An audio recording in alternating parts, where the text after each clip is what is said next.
Bonjour tout le monde et bienvenue dans ce briefing des marchés du mardi 29 juin 2021. Comme d'habitude, je vous laisse prendre connaissance de l'avertissement légal sur les risques.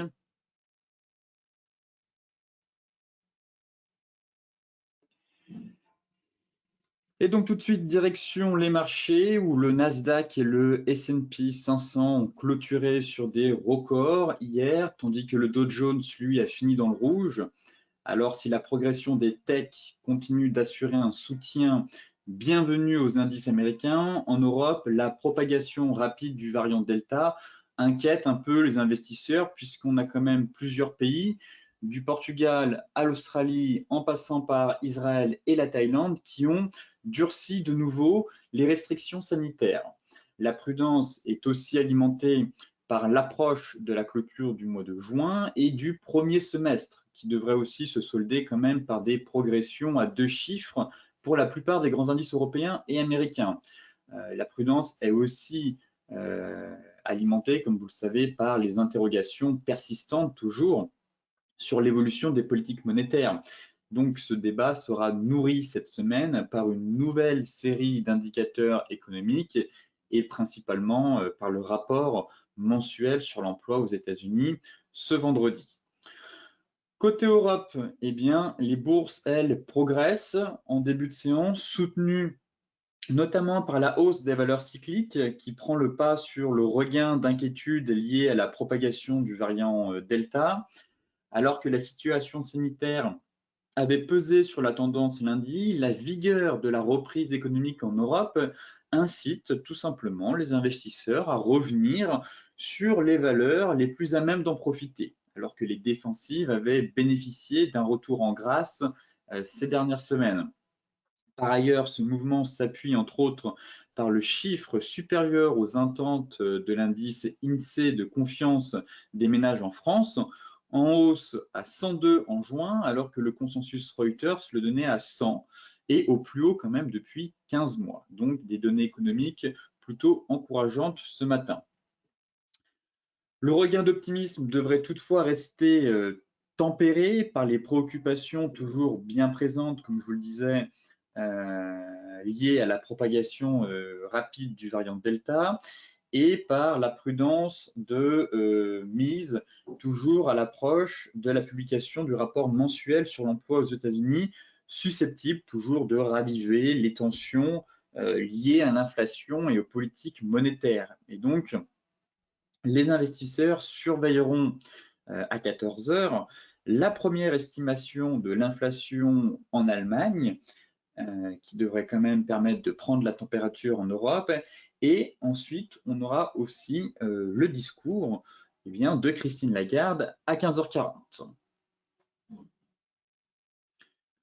Côté macro, justement, je vous parlais des chiffres économiques qu'on a eu ce matin, notamment celui de l'indice INSEE de confiance des ménages en France, ressorti en hausse. Et ici, c'est le sentiment économique de la zone euro qui a atteint son plus haut niveau depuis 21 ans, avec notamment la réouverture partout en Europe de l'économie. Donc, l'indice de confiance a atteint 117,9, dépassant les estimations. L'optimisme a augmenté quasiment dans tous les secteurs, notamment dans celui des services. Donc, encore une fois, des données économiques plutôt bonnes et même encourageantes, car on est revenu sur des niveaux quand même qu'on n'avait pas vus depuis ici quelques mois, quelques années même, et surtout là depuis quasiment 21 ans. Donc, une forte reprise économique est en train de se mettre en place en Europe et la confiance derrière des investisseurs suit aussi. Donc, pour l'instant, tout va bien dans le meilleur des mondes, en tout cas d'un point de vue de la reprise économique. Tout se passe comme prévu, j'ai envie de dire. Maintenant, le grand débat reste celui de l'inflation, toujours. Donc cet après-midi à 14h30, à 14h, pardon, l'inflation en Allemagne permettra de prendre le tempo. Et il y a encore un débat qui s'alimente toujours, à savoir si elle est transitoire ou au contraire, elle va être permanente. Donc, bien évidemment, cela impactera derrière les décisions et les choix des politiques monétaires des banquiers centraux. Donc, pareil, Christine Lagarde, qui va s'exprimer aussi à 15h40, je pense, prendra la parole et se positionnera de nouveau sur les perspectives d'inflation à venir en zone euro. Pour terminer la partie macro, ici nous avons le club des 1000 milliards. 1000 milliards de capitalisation boursière et le Nasdaq qui, lui, enchaîne les séances de hausse. Pour rappel, la semaine dernière, j'évoquais dans la partie macro une sortie de triangle ascendant sur le Nasdaq et la clôture hebdomadaire a été plutôt bonne. Effectivement, on a bien cassé la borne haute de ce triangle ascendant. Donc, tout porte à croire que le Nasdaq pourrait continuer d'accélérer à la hausse dans les mois à venir. En tout cas, il a enregistré un record en clôture, comme je vous le disais en introduction. Et on a justement Facebook qui a rejoint le club des 1000 milliards de capitalisation boursière. Donc, des techs toujours très solides. En tête, on a quand même Apple avec 2250 milliards. Ensuite, Amazon, puis ensuite, pardon, Microsoft, Amazon, puis Google. Donc là, très clairement, des sociétés qui continuent de profiter de toute façon du rebond économique, mais toujours porté par des bénéfices monstrueux, j'ai envie de dire, car disons que la crise du Covid ne les a pas trop impactées, ces sociétés-là. Bien au contraire, elles ont même profité du lockdown et du confinement. Mais en tout cas, on constate qu'on a toujours des valeurs technologiques, en tout cas, c'est surtout ces 4 valeurs, les GAFAM, qui restent extrêmement solides et qui continuent d'accroître leurs gains chaque semaine, même si on a des grosses consolidations, surtout sur Amazon, où on est dans un range, Apple qui ne fait pas grand-chose depuis le début de l'année, je trouve, qui se stabilise. En revanche, Microsoft réalise une belle performance et Facebook commence tout simplement à repartir de l'avant en dépassant les 1000 milliards. Donc, bien évidemment, c'est surtout ces 5 sociétés qui tirent à la hausse le Nasdaq 100. Et donc, pour l'instant, tout va bien pour ces sociétés qui profitent bien, de l'engouement des investisseurs dans ces valeurs dites de croissance avec des bénéfices encore à venir qui devraient être très bons. Donc, comme je vous le disais, le prochain catalyseur au mois de juillet, ce sera les résultats d'entreprise qui devraient tomber d'ici la mi-juillet à peu près. Donc, on surveillera tout ça pour savoir si les grosses techs vont encore surperformer dans les mois à venir.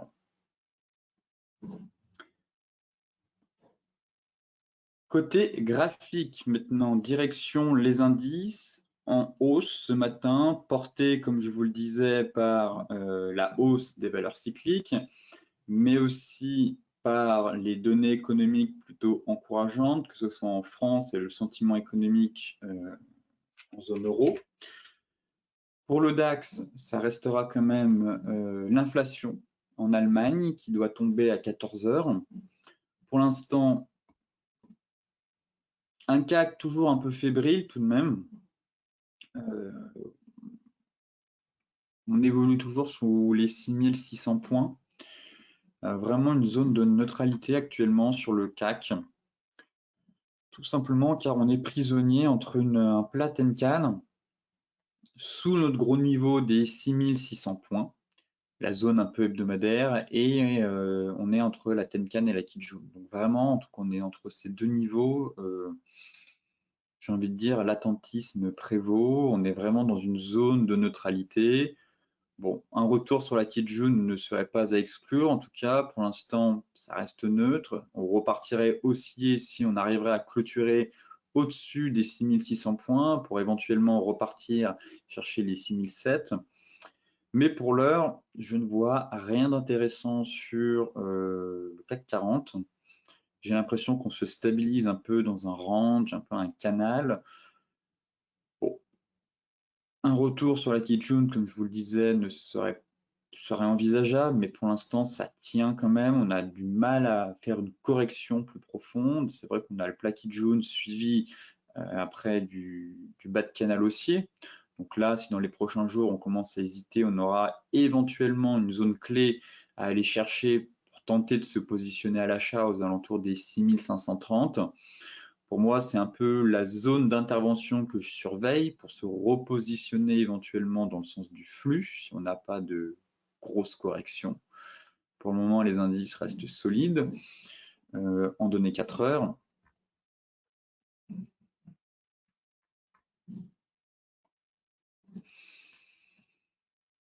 Je ne vois pas grand-chose, le nuage qui n'a pas twisté, toujours pas. Alors oui, on est repassé sous la moyenne mobile 50, le bas de la Kijun. Finalement, la cassure Tenkan Kijun, elle, a dysfonctionné. Mais c'est neutre. En tout cas, je n'ai pas de scénario où je ne vois pas de gros mouvements directionnels se mettre en place. Alors peut-être que l'inflation va impacter les indices ou le discours de Christine Lagarde, mais en tout cas, pour moi, voilà, la zone qui m'intéresse vraiment, ça reste les 6530. Pour revenir chercher ce canal, je vais le mettre en données 4 heures, le 28 janvier.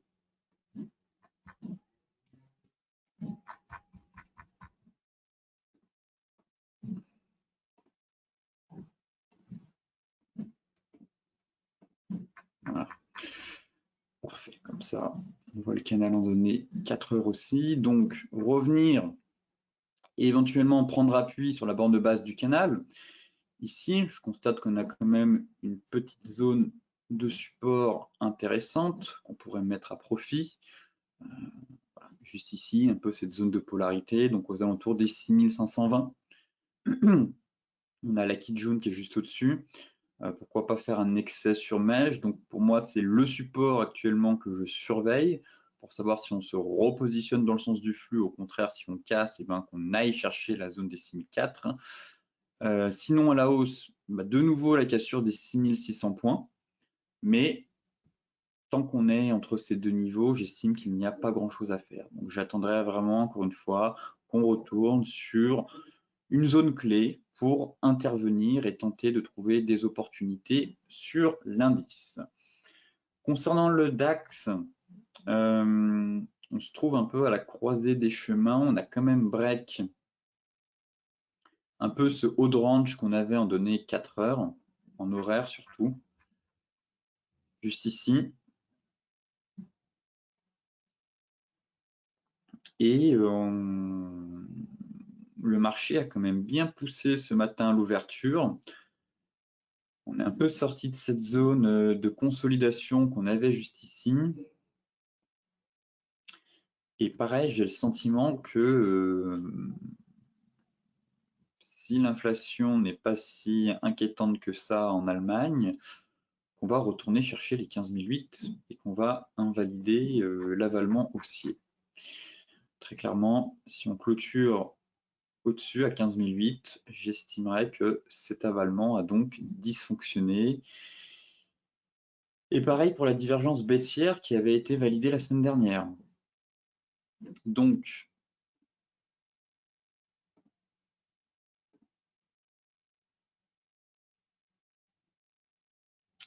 si je regarde le DAX,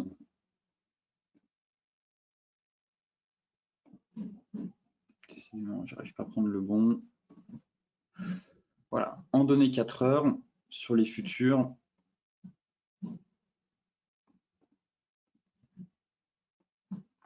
on avait ce range en fait hier qui était en place et j'ai même l'impression qu'on a un peu une sortie de triangle finalement,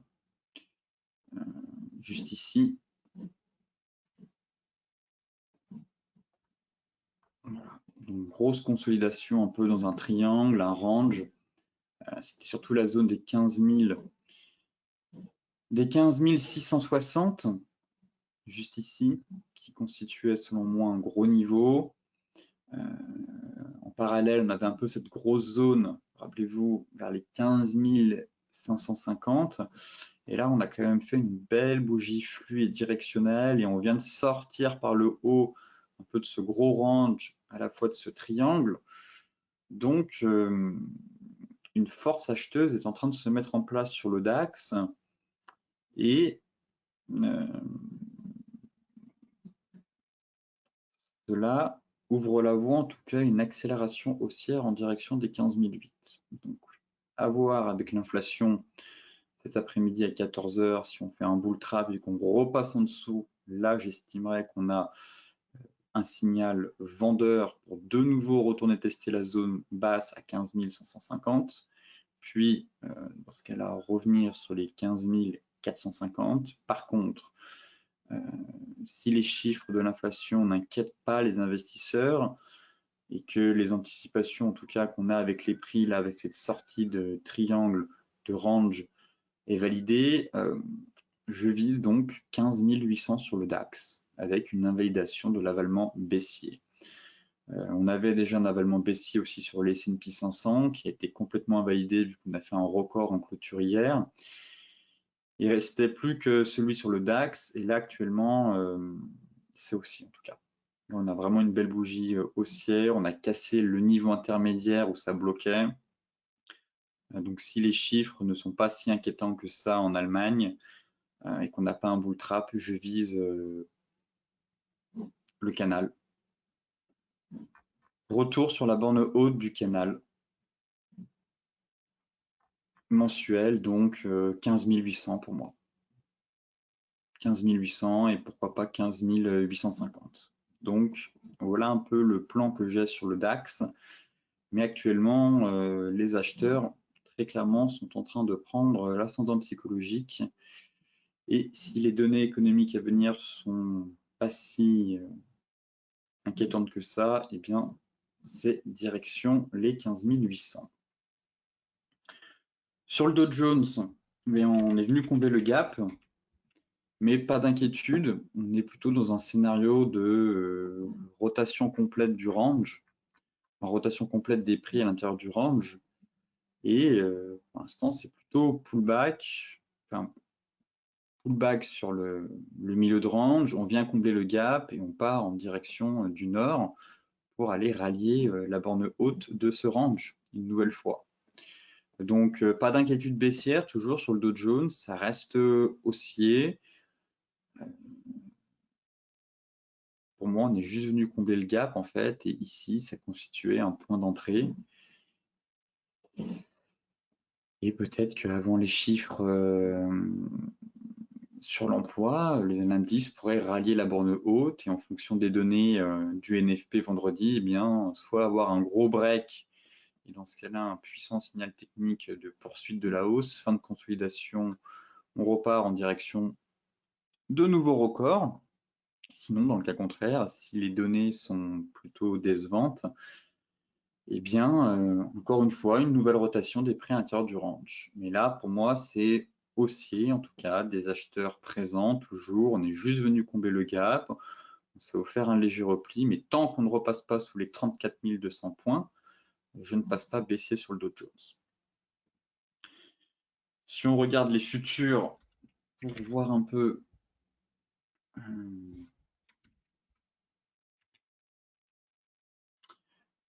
la tête de l'indice, bon, c'est vrai qu'on a fait un petit avalement baissier sur l'indice américain, du moins sur les futurs. Mais bon, en face, on avait quand même un énorme avalement haussier. Donc pour l'instant, en fait, on est sur le milieu de range. On est sur le milieu de range toujours. On est venu combler ce gap. Juste ici, ça a clôturé au-dessus de la même 50. Donc c'est aussi, en tout cas, on est dans une reprise haussière. Je verrais bien encore une accélération en direction des 34 685. En tout cas, pour moi, je ne passe pas baissier tant que voilà, le niveau des 34 000, 34 200 n'est pas de nouveau enfoncé à la baisse. Donc là, on a eu un bel avalement, certes. Toutefois, je considère que celui-là est plus important, est à privilégier par rapport au second avalement baissier. Déjà, on n'a pas eu beaucoup de bougies, alors que là, on avait quand même une belle baisse, bel avalement haussier. Là, on a seulement quelques bougies haussières, mais surtout, en fait, on a un avalement baissier sur un gros niveau de support. Donc, je ne m'amuserai pas à vendre le Dow Jones tant que ce support-là n'est pas enfoncer tout simplement. En données 4 heures,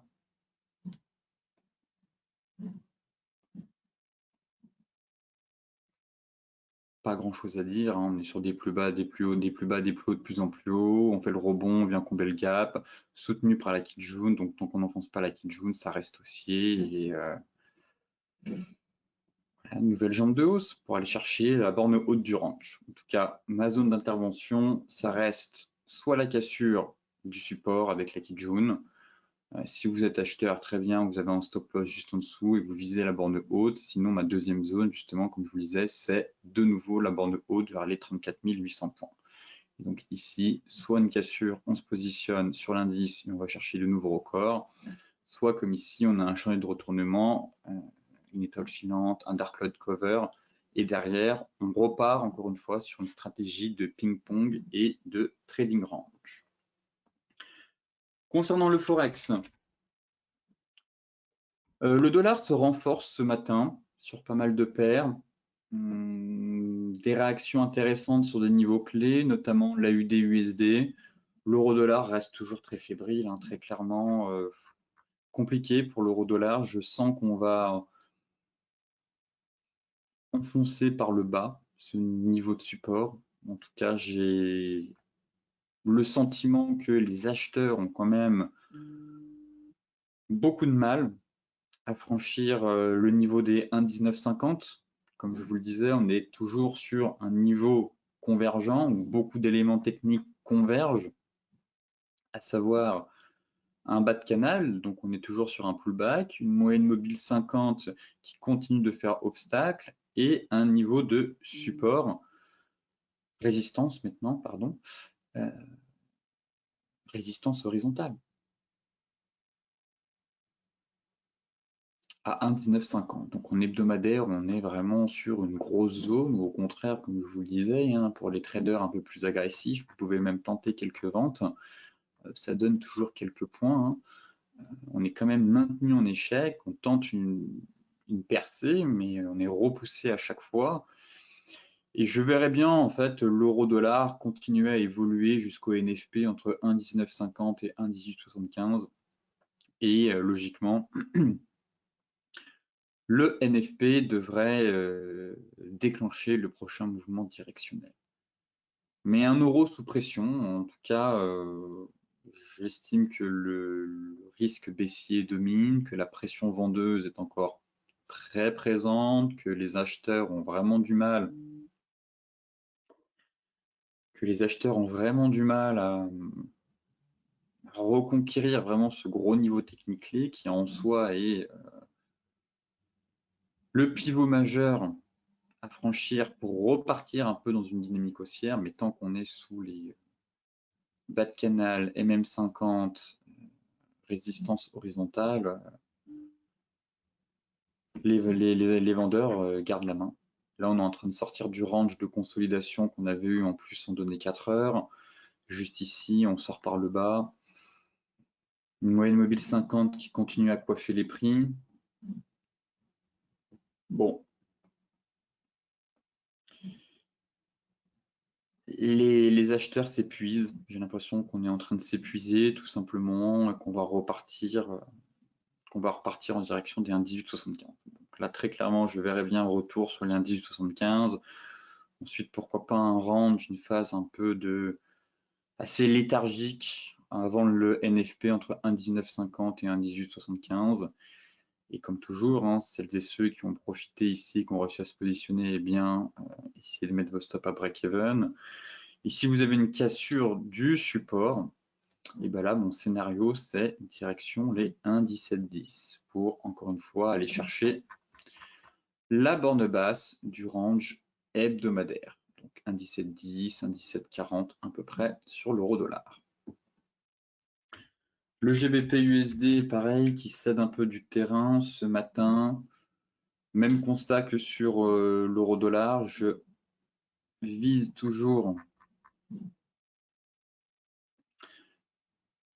cette borne basse de range qu'on a en hebdomadaire. Tac. On est sur la Kijun, on travaille la Kijun hebdo, donc effectivement, on a un niveau de support intermédiaire. Toutefois, si la pression vendeuse, si la Kijun cède sous la pression vendeuse, je ne vois pas comment la paire, enfin, je ne vois pas d'autres niveaux qui pourraient empêcher les prix d'aller chercher le niveau des 1,37, d'où mon objectif de prix, ici à 1,3680, 1,37.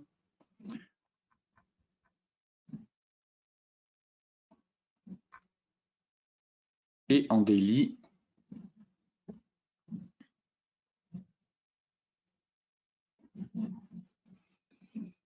on a fait le rebond, on repart en direction du sud. Là, on a la Kijun hebdo, comme je vous le disais. Donc, pareil, j'attends la cassure des 1,38 et pour aller chercher le bas du range, toujours. En tout cas, je ne passe pas acheteur sur le GBP USD tant qu'on ne repasse pas au-dessus. Mais vraiment, ce gros niveau va être intéressant. On a la MM50 hebdomadaire qui arrive en soutien, plus la MM200. Donc, si on commence à dégringoler doucement, ici, ça va être un gros niveau qu'il faudra mettre à profit, à mon avis, sur le GBP pour tenter d'avoir un beau rebond technique, un beau swing trade à prendre sur cette paire. Mais pour l'instant, voilà, dégringolade, rebond technique, reprise du flux baissier. Je vise donc 1,38 et en cas de cassure, eh bien, c'est la borne basse du range. Encore une fois, on est dans pas mal de range sur le Forex, euro-dollar, GBP-USD, sur beaucoup de paires. De toute façon, on n'a pas beaucoup d'opportunités à part de jouer des rebonds. Mais phase de trading range, encore une fois. De toute façon, le Forex, c'est beaucoup de trading range.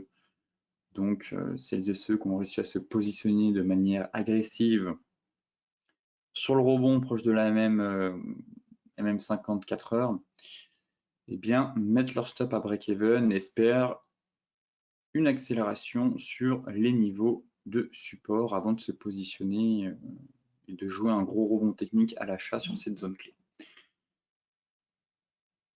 L'AUD USD maintenant, qui a bien réagi sur la zone de support. Belle réaction des prix ici avec l'avalement baissier. On avait eu l'étoile filante, mais hier je surveillais vraiment une belle bougie flux, 4 heures au moins. Ce fut le cas ici, belle bougie flux 4 heures baissière, pullback.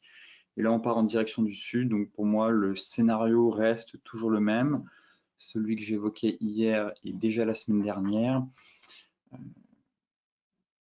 Déjà on avait l'épaule, TT-pôle qui est en place, mais prise de bénéfice ici, TP1 0,7480, donc on prend 50 voire 30 ou même 40% de la position ici, stop à break-even, et après advienne que pourra, j'ai envie de dire, avec le NFP vendredi, et si on enfonce là, il y a moyen d'avoir un joli swing en direction des 0,7361.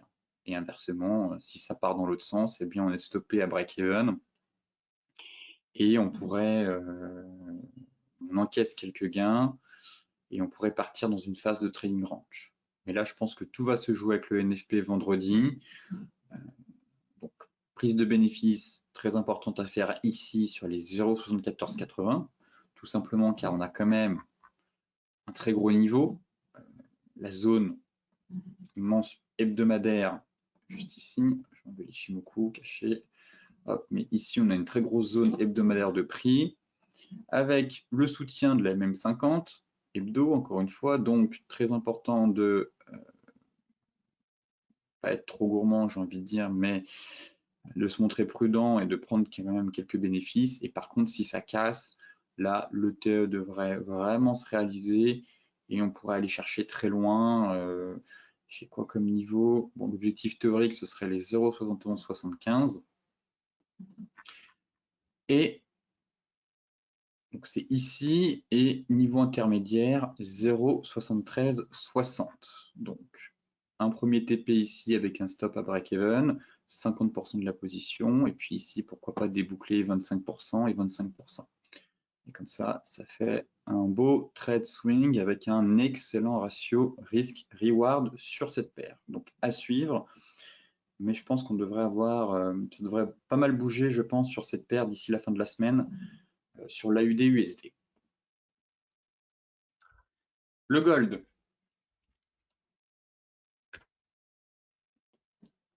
C'est compliqué pour le gold, toujours, comme je vous le disais, hein, on est sur cette fameuse zone hebdomadaire, hein, pour rappel, la zone 1800, zone de support. Maintenant, je pourrais même mettre zone de résistance, vu qu'elle a été cassée. Donc, c'est une zone de résistance, juste ici, toujours, 1790-1800. Et on bute, donc l'avalement aussi a marqué un peu une pause, mais là, très clairement,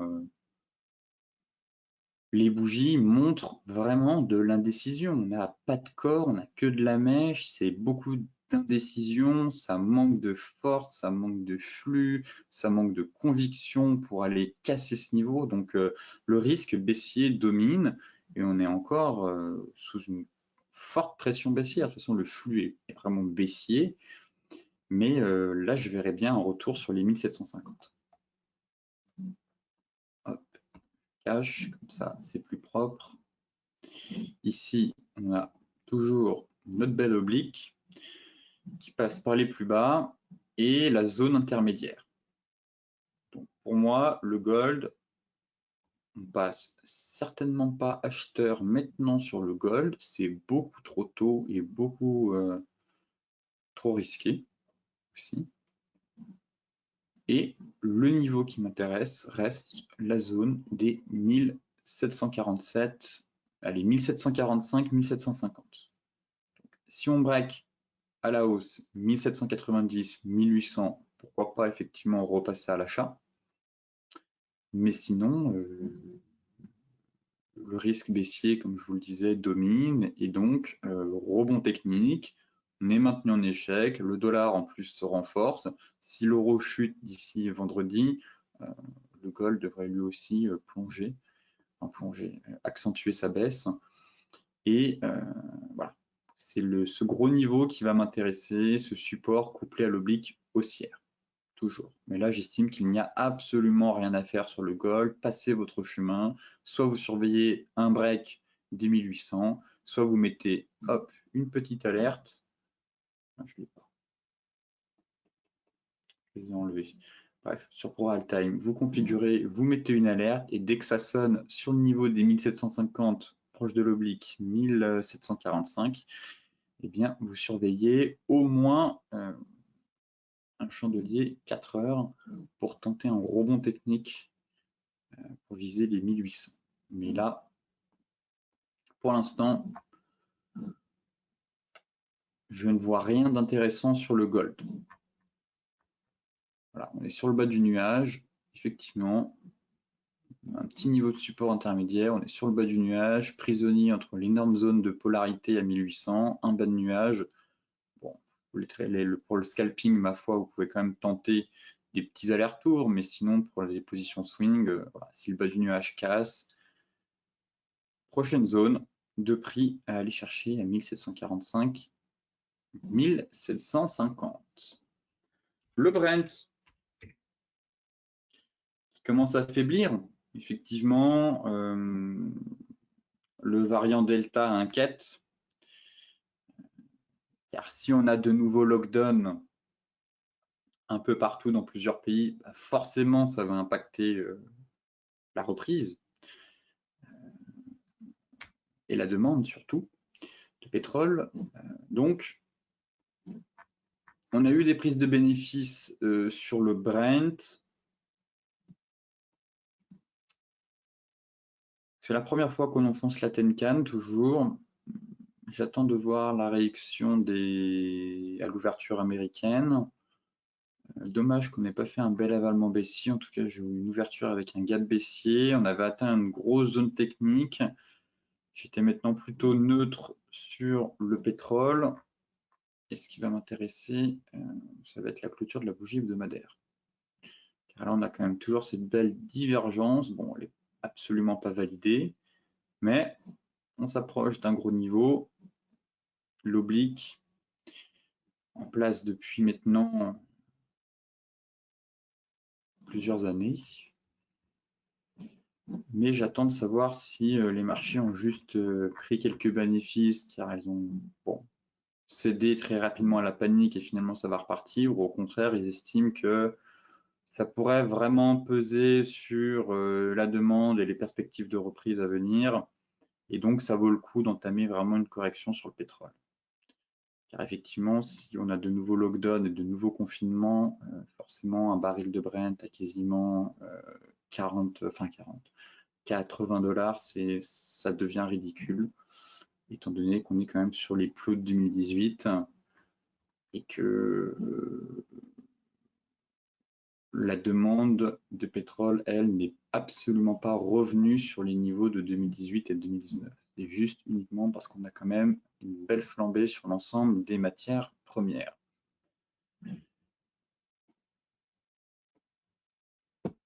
Mais en données 4 heures,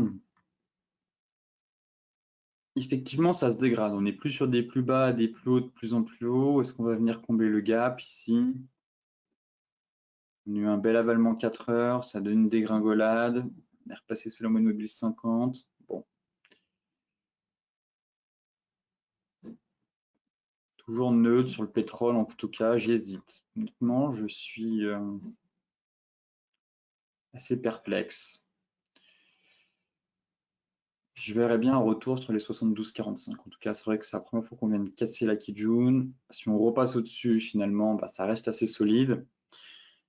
Mais là, on a un niveau de prix intéressant avec un repli potentiellement. Pourquoi pas essayer de se repositionner à l'achat sur les 72,45. Ça pourrait être intéressant. La divergence est invalidée. Hein. Pour rappel, on me posait la question. Vous voyez bien que hop, ce sommet-là est plus haut que le premier. Donc, il y a juste besoin de tracer une oblique, donc il n'y a pas de divergence. Donc, elle est invalidée. Enfin, là, il n'y a pas du tout de divergence, elle n'est même pas invalidée, il n'y a juste pas de divergence en fait. Donc, c'est pour ça que je suis plutôt neutre, mais effectivement, un retour sur les 72,45 serait intéressant pour tenter, voilà, si on s'est fait une fausse frayeur, pour tenter de jouer un repli pour repartir à la hausse, pour viser les 76. Mais là, c'est un niveau de prix où j'estime qu'on est au milieu de nulle part et qu'un retour sur la Kijun est couplé au fameux niveau de support ici des 72,50 serait un niveau à mettre à profit, en tout cas, pour essayer de repartir dans le flux aussi. En plus, dans la moyenne mobile 200 qui devrait arriver pas bien loin. Donc, pour ma part, voilà, j'attends un retour sur les 72,40 pour me positionner sur le pétrole. Le light, c'est à peu près la même chose de toute façon sur le light. Ça reste quand même haussier, la dynamique est quand même moins baissière. Le light a moins souffert, hein, très clairement. En plus, on est sous un niveau de support, on n'a pas cassé la Kijun, on n'a toujours pas de divergence aussi sur le light. Hein. Si vous cherchez une divergence, il n'y en a pas sur le light non plus. Mais c'est pour ça que j'ai pas envie de passer baissier tout de suite sur le pétrole. Enfin, là, le light, tant que la Tenkan n'est pas cassée, qu'on n'a pas enfoncé les 71,50, on est juste dans une correction. Donc pour ma part, ça reste aussi en tout cas sur le pétrole. Peut-être un petit range à prévoir, je ne sais pas. Mais tous les objectifs majeurs ont été atteints, donc logiquement, vous avez dû prendre des bénéfices sur le pétrole depuis pas mal de temps déjà. Il pourrait ne plus se passer d'action pendant un certain temps sur le pétrole, je pense. C'est un actif où il y avait de l'action voilà, fin mai, début juin, il y avait un beau trend haussier et je pense que maintenant ça pourrait se calmer. Mais je ne passe pas haussier tant qu'on n'a pas enfoncé les 71,50. Le light reste haussier, on est toujours sur des plus bas et des plus hauts de plus en plus haut pour l'instant. Pour l'instant, on a un Brent qui commence à faiblir, mais un light, un pétrole WTI qui résiste plutôt bien. Donc, un peu tiraillé si on fait l'analyse des deux contrats, le Brent et le WTI. Pour l'instant, je préfère rester à l'écart quand je n'ai pas beaucoup de visibilité sur le marché. Pour terminer, le Bitcoin, c'est propre, on valide le double creux, on reprend de la hauteur, on tente de casser la Kijun. C'est bien. C'est bien, on est dans une phase de range, trading range, phase de ping-pong. Celles et ceux qui ont réussi à se positionner, comme je vous le disais, pour jouer le rebond sur la MM50 hebdomadaire, eh bien, mettre leur stop à break-even, sourient et espèrent un retour sur les 40 800, puisque c'est le prochain objectif à aller chercher. Objectif intermédiaire, la moyenne mobile 50, quand même. Ça pourrait coincer. On est quand même dans un beau range. Là, on valide ce double creux en données 4 heures à peu près. Même si on a un petit excès sur mèche, c'est pas bien grave. On est quand même sur du BTC, c'est ultra volatile, donc c'est normal. Mais j'aime bien cette configuration en W sur un bas de range, sur une MM50 hebdo.